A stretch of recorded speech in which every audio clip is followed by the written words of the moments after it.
Last week, I posted my 12-month ownership update on the 2022 Lexus NX 450h Plus, and I've provided my views on the second generation Lexus NX, and overall, it's been positive. Of course, this was my view on the vehicle, and sometimes the views could differ from people to people and from markets to markets. Today we are having a first on my channel. In this video, you won't just be hearing my boring voice, but also from another NX 450h Plus owner. Now let's get to the video.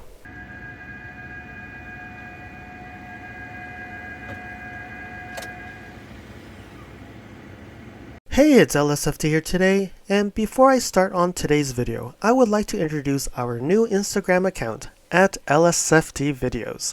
You can see some daily updates on my NX 450h Plus, which may not be shown on any future videos, and you can reach out to me directly via direct messaging on Instagram if you have any questions. And now, let's start with today's video.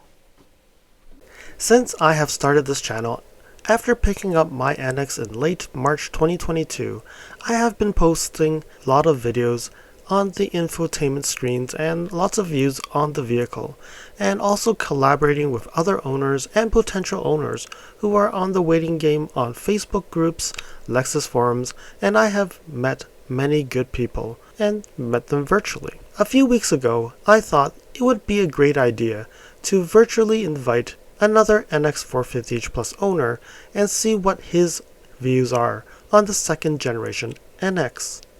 Hello Jean-Marc, bonjour. Thank you for taking your time today for this quick interview. It's my honor to have you on my channel. How about we break the ice and you tell us about you and your NX 450h Plus? Yes, and firstly, thank you LSFT for inviting me to this discussion. So my name is Jean-Marc, I live in France, and I'm driving my NX 450h Plus since just 1 year now. So this interview is also my 1 year update in some way. Today I have about 13,300 kilometers on the odometer, which is approximately 8,300 miles or so, I think. So let me first set the scene and describe my context and vehicle so that we understand exactly what we talk about in this interview. So my NX450h Plus is a luxe version, which corresponds to the base version in France, but it still comes standard with several equipments like the 14 inches screen, the onboard navigation system with 4 years subscription included, the 360 degrees camera, the induction phone charger, the electric and heated seats and steering wheel, and plenty of others. It also comes with 18 inches wheels with normal tires and a repair kit, which can be considered as a little advantage as compared as the run flat tires that are sometimes a little bit controversial. But there is one equipment missing, and not the least, that is the head-up display, which is not even available in a package of options with the Luxe version, in France at least. But there are a few positive features that come with the non-head-up display versions, and I will come back to this later in the discussion. So this is a short description of the model and version that I'm driving and that we are going to talk about in this interview. Wow, 18-inch rims, and with the tire repair kit, I think a lot of the NX owners in North America would actually love to have something like that, or even just having the 20-inch regular tires and a tire repair kit. I think a lot of people are voicing that they don't like those run flat tires. So my next question to you, Jean-Marc, is why did you pick the NX 450h Plus as your vehicle to purchase? Well, I was already driving a Lexus since 4 years. It was already an NX. It was an NX 300h, and I was already very satisfied with it. I remember I liked a lot the comfort and the silence. I liked the practicality for my family. I was really impressed by the efficiency of the hybrid system that I was discovering at that time. And I was impressed by the very reasonable fuel economy that I could reach with such a significantly large vehicle. Also, over time, I experienced not the least technical problem. Um, and also, for the anecdote, if I can say, when I was driving my NX 300H, I remember that I had thought many times that the same system with kind of just a larger battery and a little bit more power would probably be the ideal compromise for me. And then was announced the NX 450H Plus. So I can tell you, I did not really have to think a lot about my decision. It was kind of already taken in advance, if I can say. So then I digged into more details to support my decision, and I also realized that I could access to an electric charging installation that offered very advantageous conditions, which also placed the financial equation very positively in favor of a PHEV and my future NX450H in particular. So this is how I purchased it. It was in September 21 and the delivery took place in March 22, right as planned. In these old times, I would say, where there was no delays like 2 days, unfortunately. And by the way, it was the first delivery of an NX450H Plus in my region.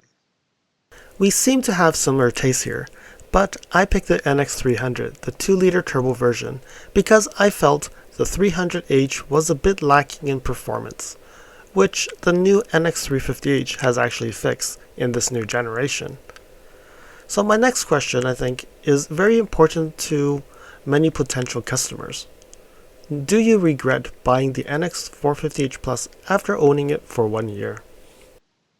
Well, not a single minute do I regret this purchase. The Lexus quality and the progress that I was hoping to get from my NX300H are fulfilled with the 450H Plus and even exceeded in many aspects. From a budget perspective also, I can say that the energy economy that I calculated in theory when I was considering the acquisition is perfectly met based on the reality today. So in my situation, it appears to be a very good deal. Of course, it totally depends on the distance that you can drive in EV versus HV. So there is no absolute truth on this question, but for me, again, in my situation, it works very well and I'm entirely satisfied. So it seems like we have a very happy owner here, but I do agree with your observations as well. One of my viewers, after I posted a 12-month ownership update, thought that I was venting on the lack of OTA updates and needing to use a trickle charger were problems that would make me hating this vehicle, and asked if I wanted to sell the NX to him. I was like, well, I didn't know where he got that impression, but nope, in no way or anytime soon that I'm gonna be selling my NX.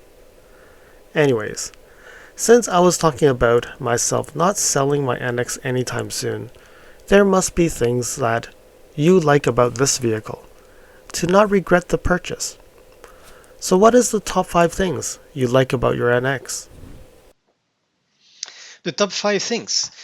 It is a kind of hard to say. There are many, in fact. Let me start with what we hear frequently about the NX450H Plus. The comfort and silence and quality of ride, the huge 14 inches touchscreen, very comfortable to look at, very responsive, very easy to use, definitely much better than the former touchpad for those of you who knew it. We can hear also about the overall efficiency of the hybrid system. I personally have experienced EV ranges that are consistently beyond the manufacturer's communication. So all that are positive things that I'm also endorsing on my side. So probably more specifically, I would make a comment on the new Lexus Safety System Plus 3.0. especially on the dynamic radar cruise control that can be coupled with the road sign assist and the lane tracing assist, which represent a huge improvement from the previous version, which I had in my NX300H, by the way. It was okay already, but definitely the LSS Plus 3.0 in the 450H Plus is way, way better. So a very good positive point here, in my opinion. I would also make a comment on the induction phone charger, which falls on the good things side for me. I know it is not the case for other users, especially the users with iPhones and some other smartphones. But with both my wife's and my Samsung S21, two different models of S21, by the way, it works perfectly well. So in this case, it appears to be a very good feature, I can tell you.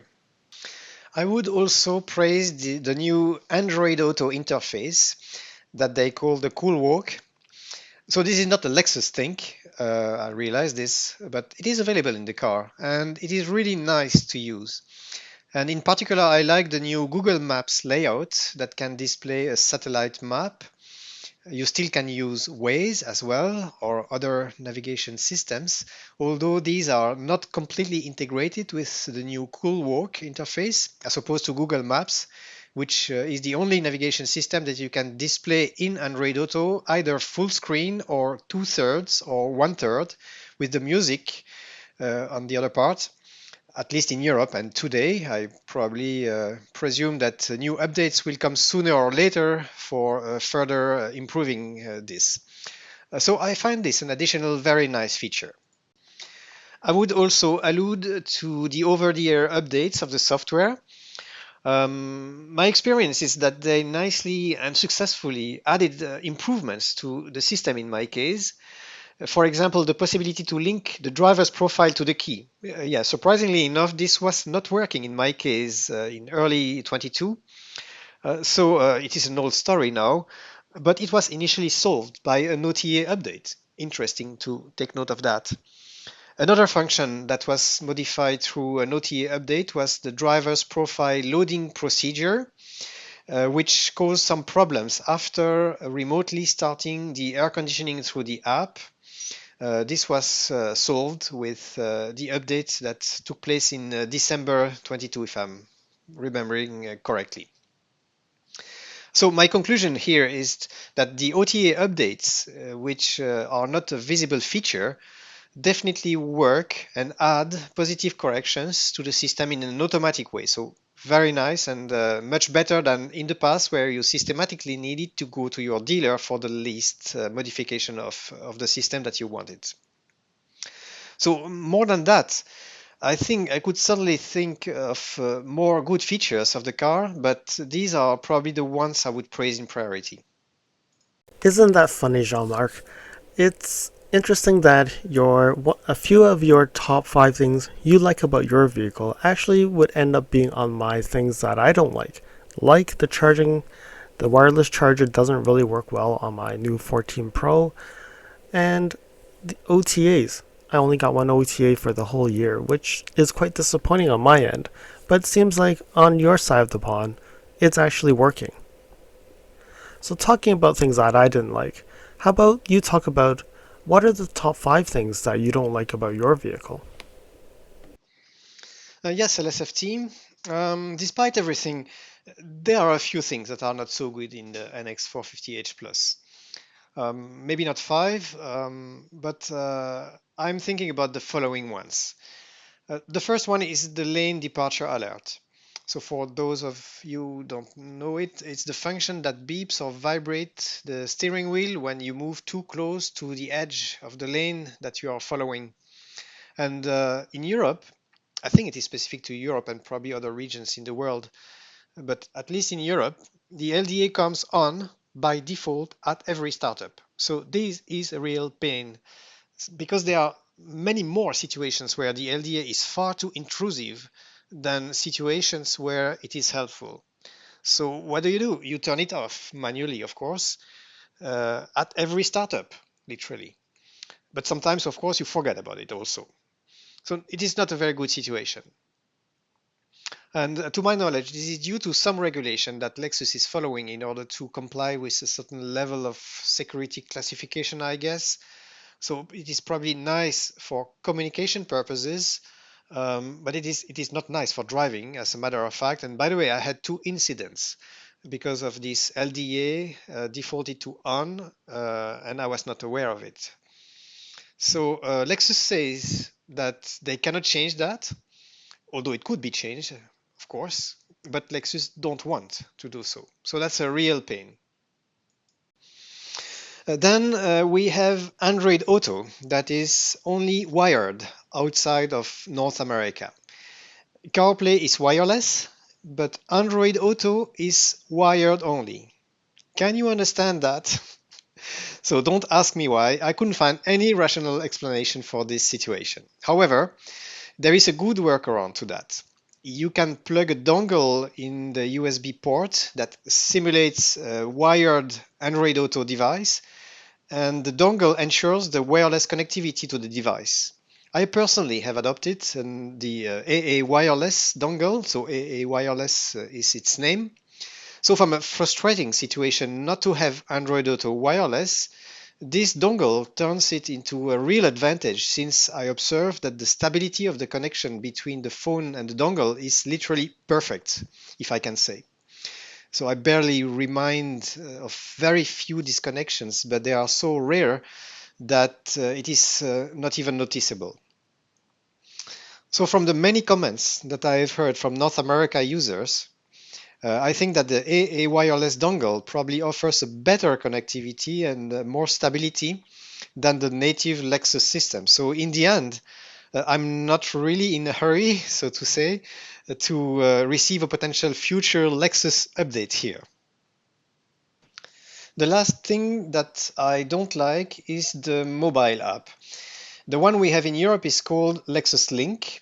It offers less functionality than the application you have in North America, and even some of the features are not even working.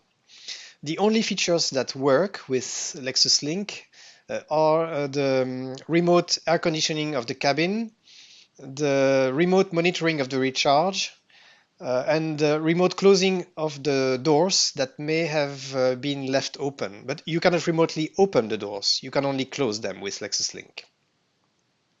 Then there are many problems with some data that are not correctly uploaded from the car to the app, like the total mileage from the odometer, the trips that you have driven, the current position of the car, and even the date and time of the current position of the car, probably a few others. So as a result, the statistics that the app is supposed to calculate, like the distance driven in EV versus HV, the fuel economy per various criteria, etc., are obviously unusable just by lack of accurate data available in the app itself. So in the end, what remains from this app is extremely poor, still useful, honestly, but very, very poor, unfortunately. Let me now add a few words about the head-up display, which I don't have in my Lux version, as I explained earlier. The head-up display is in fact a combined set, including the head-up display itself, with specific steering wheel keys and a specific dashboard as well. So I regret the absence of the head-up display in itself, honestly, but there are two little compensations, if I can say. Firstly, the normal keys on the steering wheel instead of the sensitive keys. So you can simply press the keys instantly and even blindly when you become familiar with them. So I didn't hear or read that the sensitive keys are a problem, but probably the normal keys are just easier and simpler to use. The other point is the addition of the driving information number 3 in the multi-information display, which shows the average energy economy of the current trip, which is reset each time you start up the car. This information is simply not available if you have a head-up display. I know this is a very understandable complaint from the drivers of the full option versions. Yeah, so in a nutshell, these are the bad things that I'm thinking about. So in the end, it's not so much, but definitely very visible pains. And I really hope that Lexus will be able to bring some improvement here. I know that we live on the other side of the pond, and it's funny because the thing we talk about wireless Android Auto, and we got it here in North America, but unfortunately in Europe, I don't know why they don't introduce it. Probably some Google licensing issues, don't know why. I wouldn't say our mobile app is the best, but again, as I said in my video, it's 2 steps forward and 1 step back. And I feel your pain. I think if you're missing some functionality that we already have in North America, it feels different. But I can tell you one thing that I've also noticed is in Canada, we actually have less features also in comparison to the United States. In the United States, they actually provide more information than what we have in the mobile app in Canada as well. So it's not as bad as you here, your the Lexus link that you have, but I think Lexus can do better and have a globalized mobile app rather than having it in different apps for different countries, because I feel that's even more work to maintain their vehicles. But I'm not their engineers, so maybe they have a reason why they have different apps for different regions. So with all the things you like and dislike about the vehicle, if you had to do this all again, what would you do? Would you buy this car again? Yes, LSFT, absolutely, with no hesitation. There are a few bad things that I've explained, but there are so much more good things and important good things that my overall sentiment is very positive. I really drive this car for pure pleasure. And I'm not really in a hurry to look for a replacement car, considering the various options that are available today and considering the future perspectives as well. I still think that the PHEV in general, and this NX450h Plus in particular, is kind of the ideal compromise, at least in my situation and for the time being.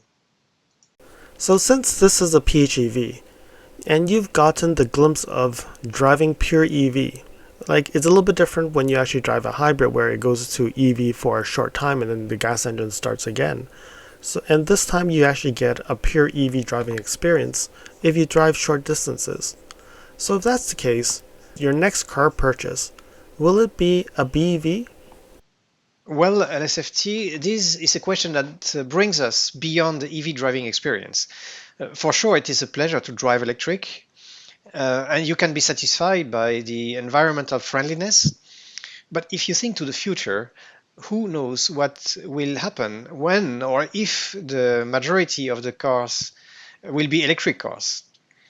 How shall we be able to recharge all of them?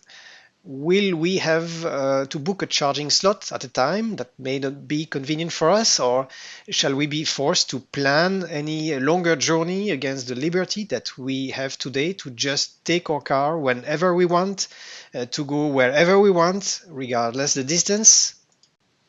So I don't have a crystal ball, but I suspect that these critical questions will be hard to resolve, and the solution is not clear today. For that reason, I guess that a solution like PHEVs could remain a good compromise for a period of time. How long, for how many years, I cannot say, of course. So, to your question, I don't see a clear time horizon where I would for sure choose a full electric vehicle. I think I may still opt for a PHEV in a foreseeable future, maybe based on a different technology, but again a PHEV. Of course, I make this comment based on my personal situation. For sure, there are a lot of different perspectives which would be equally valid, obviously. So I don't think there is an absolute answer or a one size fits all answer to this question today. Well, I think we're reaching the end of this interview, and I would like to thank you, Jean-Marc, for spending your time with me and preparing for this virtual interview. With today's technology, we can definitely collaborate without seeing each other face to face, and I do look forward in future ideas from you and updates on your NX as well. I hope this interview helps give potential owners another view of the second generation NX. Thank you, LSFT, to have given me the opportunity to share one point of view from the other side of the pond. It's been a pleasure. Thank you.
Thank you for watching.